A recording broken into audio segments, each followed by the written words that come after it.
ओम शांति।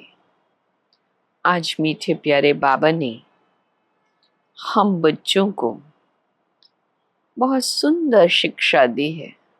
बच्चे, आसुरी स्वभाव नहीं होना चाहिए।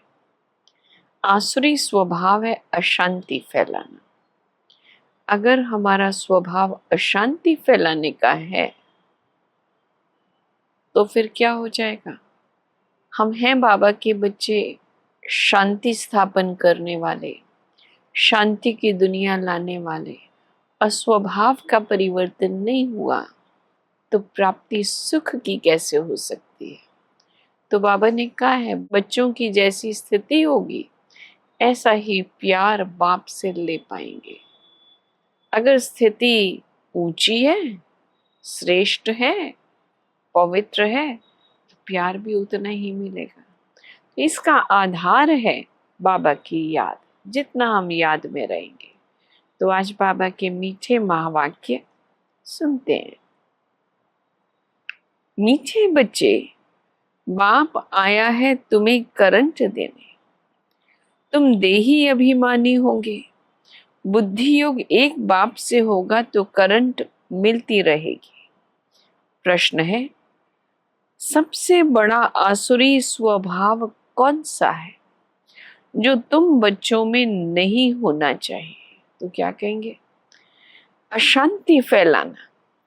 ये है सबसे बड़ा आसुरी स्वभाव। अशांति फैलाने वाले से मनुष्य तंग हो जाते हैं। वह जहां जाएंगे वहां अशांति फैलाएंगे। है ये अशांत, जहां जाएगा अशांति फैलाएगा। इसलिए भगवान से शांति का वर मांगते हैं।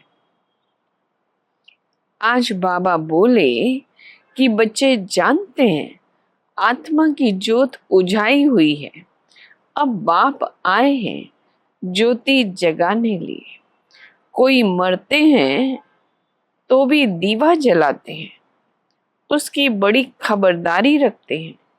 समझते हैं दीवा अगर बुझ गया तो आत्मा को अंधियारे से जाना पड़ेगा, इसलिए दीवा जगाते हैं। अब सतयुग में तो ये बातें होती नहीं। वहां तो सोझरे में होंगे। भूख आदि की तो वहां बात ही नहीं है। वहां तो बड़े माल मिलते हैं। देवताओं को तो 56 प्रकार का भोग लगता है। तो बाबा कहते हैं वहां तो बड़े माल मिलते हैं।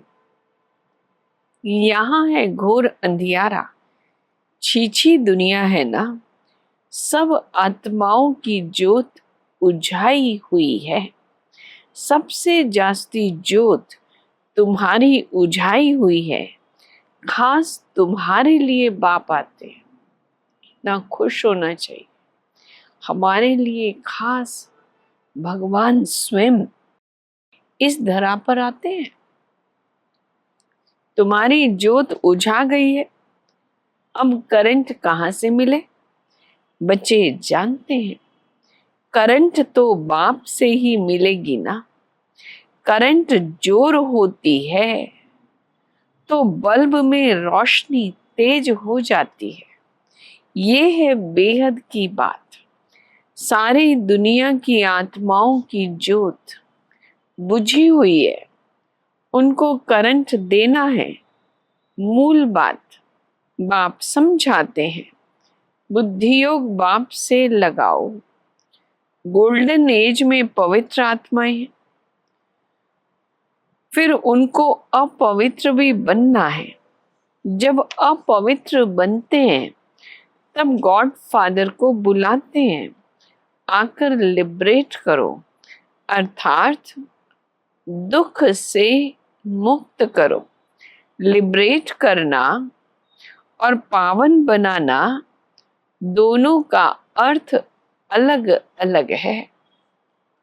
यहां से शांति धाम ले चलो, शांति का वर दो। अब बाप ने समझाया है यहाँ शांति में तो रह नहीं सकते।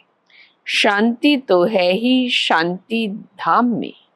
सतयुग में एक धर्म है, एक राज्य है तो शांति रहती है। मुक्ति के बाद जीवन मुक्ति जरूर है। पहले जीवन मुक्त होते हैं, फिर जीवन बंधन में आते हैं। आधा आधा है ना। सतो प्रधान से फिर सतो रजो तमो में जरूर आना है। पिछाड़ी में जो एक आधा जन्म लिए आते होंगे, वह क्या सुख दुख का अनुभव करते होंगे। तुम तो सारा अनुभव करते हो। हम आत्माएं तो शुरू से लेकर 84 जन्मों का पाठ बजाती हैं। तो बाबा कहते तुम तो सारा अनुभव करते हो। झाड़ आहिस्ते आहिस्ते वृद्धि को पाता जाता है। पहले जो निकले वह नीचे ही रहते हैं। देखा है ना, नए नए पत्ते कैसे निकलते हैं। छोटे छोटे हरे हरे पत्ते निकलते रहते हैं। फिर बौर निकलता है, फूल का बौर आता। नया झाड़ बहुत छोटा होता है। नया बीज डाला जाता है। उनकी पूरी परवरिश नहीं होती तो सड़ जाता है। तुम भी पूरी परवरिश नहीं करते तो सड़ जाते हैं। बाप आकर मनुष्य से देवता बनाते हैं, फिर उसमें नंबरवार बनते हैं। राजधानी स्थापन होती है ना, बहुत फेल हो पड़ते हैं। बच्चों की जैसी अवस्था है, ऐसा प्यार बाप से मिलता है। कई बच्चों को बाहर से भी प्यार करना होता है। बाहर से भी प्यार करना होता है, माना ऊपर से, दिल से नहीं आता, पर ऊपर से तो करना होता है, निभाना तो होता है। कोई कोई लिखते हैं, क्यों करना पड़ता है ऊपर से।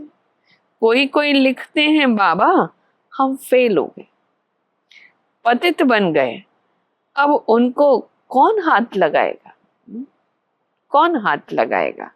वे बाप की दिल पर चढ़ नहीं सकते। पवित्र को ही बाबा वर्षा दे सकते हैं।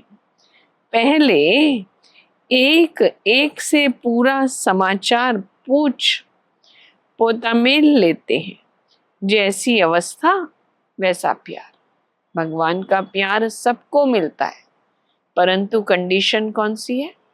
जैसी अवस्था वैसा प्यार। बाहर से भल प्यार करेंगे, अंदर तो जानते हैं ना, भले ऊपर से तो बाबा करेंगे कि बहुत अच्छा बहुत मीठा बच्चा, परंतु अंदर में तो जानते हैं। क्या जानते हैं, ये बिल्कुल बुद्धू है, सर्विस कर नहीं सकते हैं। ख्याल तो रहता है ना, अज्ञान काल में भी अच्छा कमाने वाला होता है तो बाप से बहुत प्रेम से मिलेगा। कोई इतना कमाने वाला नहीं होगा तो बाप का भी इतना प्यार नहीं रहेगा। यहाँ भी ऐसे बच्चे बाहर में भी सर्विस करते हैं ना, बाप राय देते हैं। अब बाबा की मुख्य राय कौन सी है। बच्चे तुम मुझे याद करो तो तुम पावन बन जाएंगे। अब मौत तो सामने खड़ा है ना, पुरानी दुनिया का अब अंत है। माया का पंप कितना है, इसलिए मनुष्य समझते हैं यह तो स्वर्ग है। एरोप्लेन, बिजलियां आदि क्या क्या है, ये है सब माया का पंप। अब ये खत्म होना है, फिर स्वर्ग की स्थापना हो जाएगी। ये बिजलियां आदि सब स्वर्ग में तो होते हैं ना। अब ये सब स्वर्ग में कैसे आएंगे। बिजलियां आदि सब स्वर्ग में होंगे, कैसे आएंगे। जरूर जानकारी वाला चाहिए, कैसे ये बिजली हो, कैसे ये इसका पैदाइश हो, शुरुआत हो, जानकारी वाला चाहिए। तुम्हारे पास बहुत अच्छे अच्छे कारीगर लोग भी आएंगे, वह राजाई में तो आएंगे नहीं, फिर भी तुम्हारी प्रजा में तो आ जाएंगे। इंजीनियर आदि सीखे हुए अच्छे अच्छे कारीगर आएंगे। बाप सिर्फ कहते हैं मामी कम याद करो। उनको एक ही महामंत्र मिलता है, मामी कम याद करो। ये तो अच्छी बात है ना। क्राइस्ट भी उनकी रचना है। रचयिता सुप्रीम सोल तो एक ही है, बाकी सब है उनकी रचना। वर्षा रचयिता से मिलता है। ऐसे ऐसे अच्छी पॉइंट्स जो हैं वे नोट करनी चाहिए। बाबा जब सुनाते हैं तो हमें बाबा की ऐसी पॉइंट्स नोट करनी चाहिए ताकि एकांत में बैठकर उनका मनन चिंतन किया जा सके। बाप का मुख्य कर्तव्य है सबको दुख से लिबरेट करना। वे सुख धाम और शांति धाम का गेट खोलते हैं। उन्हें कहते हैं, हे लिबरेटर, दुख से लिबरेट कर, हमें शांति धाम सुख धाम में ले चलो। जब यहाँ सुख धाम है तो बाकी सब आत्माएं शांति धाम में रहती हैं। हेवन का गेट बाप ही खोलते हैं। एक गेट खुलता है नई दुनिया का, दूसरा शांति धाम का। अब जो आत्माएं अब पवित्र हो गई हैं उनको बाप श्रीमत देते हैं, अपने को आत्मा समझो, मुझे याद करो तो तुम्हारे पाप कट जाए। अब जो जो पुरुषार्थ करेंगे तो फिर अपने धर्म में ऊंच पद पाएंगे। अच्छी अच्छी पॉइंट्स नोट करो तो समय पर काम आ सकती हैं। बोलो, शिव बाबा का ऑक्यूपेशन हम बताएंगे तो मनुष्य कहेंगे ये फिर कौन है जो गॉड फादर शिव का ऑक्यूपेशन बताते हैं। बोलो, तुम आत्मा के रूप में सब ब्रदर्स हो। जिन बच्चों को अच्छी धारणा होती है उन्हें बहुत खुशी रहेगी, कभी उबासी नहीं आएगी। अंदर में खुशी है, खालीपन नहीं है तो उबासी नहीं आएगी। कोई समझने वाला ही नहीं होगा तो उबासी देता रहेगा। यहाँ तो तुमको कभी उबासी नहीं आनी चाहिए। कमाई के समय उबासी नहीं आती है। ग्राहक नहीं होंगे, धंधा ठंडा होगा तो उबासी आती रहेगी। यहाँ भी जैसे लौकिक दुनिया में अगर ग्राहक नहीं है, खाली बैठे हैं तो उबासी आती रहेगी। तो बाबा फिर कंपैरिजन में कहते हैं यहाँ भी ऐसे है, धारणा नहीं होती है, कोई तो बिल्कुल समझते ही नहीं है तो उबासी आती रहेगी, क्योंकि देह अभिमान है, धारणा ही नहीं होती। देही अभिमानी हो बैठ नहीं सकेंगे। कोई ना कोई बाहर की बातें याद आ जाएंगी। पॉइंट्स आदि भी नोट नहीं कर सकेंगे क्योंकि बुद्धि में बाहर की बातों का रमन है। तो पॉइंट्स जो बाबा से मिल रही हैं वो नोट नहीं कर सकेंगे। श्रूड बुद्धि झट नोट करेंगे, ये पॉइंट बहुत अच्छी है। ये है बेहद की पढ़ाई जो बेहद का बाप पढ़ाते हैं। और धर्म वाले गीता की बात नहीं समझेंगे। नेशन देख समझाना पड़ता है। हर राष्ट्र का अपना अपना तरीका, विधि, सोच है। तो बाबा कहते हैं नेशन देख जैसा राष्ट्र है उसी अनुसार फिर समझाना पड़ता है। पहले पहले ऊंचे ते ऊंच बाप का परिचय देना पड़ता है। वह कैसे लिबरेटर है, गाइड है। हेवन में ये विकार आदि की बात होती नहीं। इस समय इनको कहा जाता है शैतानी राज्य। पुरानी दुनिया है ना, इनको गोल्डन एजेड नहीं कहेंगे। नई दुनिया थी, अब पुरानी है। बच्चों में जिनको सर्विस का शौक है तो पॉइंट्स नोट करना चाहिए। अगर शौक है तो कैसे करेंगे सेवा? पॉइंट्स जितनी हमारे पास होंगी उतनी अंदर की शक्ति बढ़ती जाएगी। ज्ञान का मनन होगा, चिंतन होगा तो अच्छा सुना पाएंगे। आज के महावाक्यों में वरदान है, मरजीवा जन्म की स्मृति से सर्व कर्म बंधनों को समाप्त करने वाले कर्म योगी भव। ये मरजीवा दिव्य जन्म कर्म बंधनी जन्म नहीं, ये कर्म योगी जन्म है। इस अलौकिक दिव्य जन्म में ब्राह्मण आत्मा स्वतंत्र है, ना कि परतंत्र। ये देह लोन में मिली हुई है सारे विश्व की सेवा के लिए। पुराने शरीरों में बाप शक्ति भर भर कर चला रहे। ये तन हम सबका पुराना हो गया है, बाबा से शक्ति मिल रही है और शक्ति के आधार से हम चल रहे हैं। जिम्मेवारी बाप की है ना कि आपकी। बाप ने डायरेक्शन दिया है, कर्म करो, आप स्वतंत्र हो, चलाने वाला चला रहा है।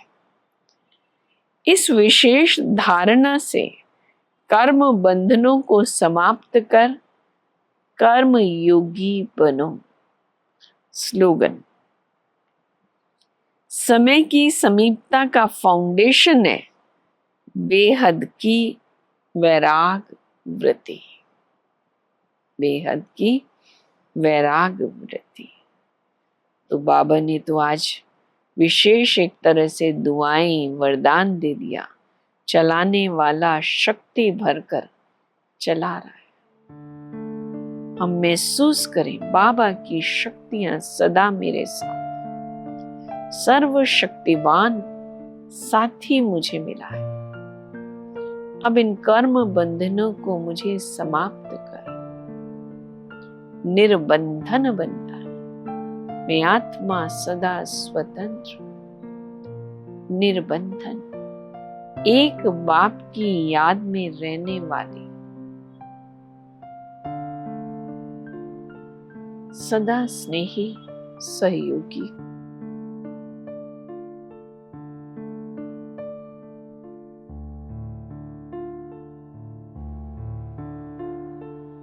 ओम शांति।